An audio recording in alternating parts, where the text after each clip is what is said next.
മോഹൻലാലിന്റെ ഹിറ്റ് ചിത്രമായ Ravanaprabhu re release ആയതോടെ ആരാധകർ തിയേറ്ററിൽ പോയി വീണ്ടും സിനിമ കാണാൻ തുടങ്ങിയിരിക്കുന്നു. ഇതിൽ ഏറെ ശ്രദ്ധിക്കപ്പെട്ടത് നടി വസുന്ധരദാസ് ആണ്.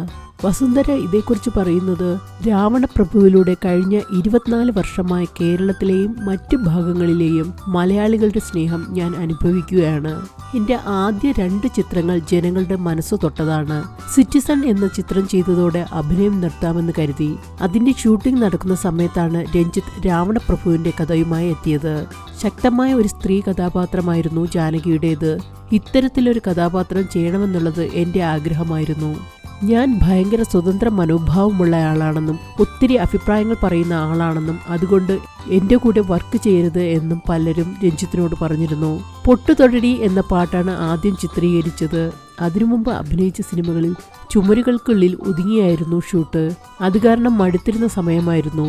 എന്താ സംഭവിക്കാൻ പോകുന്നതെന്ന് ചിന്തിച്ചുകൊണ്ടാണ് ഞാൻ രാവണപ്രഭുവിന്റെ സെറ്റിൽ വന്നപ്പോൾ ടീഷർട്ട്, ബാക്ക് പാക്ക് ഒക്കെ.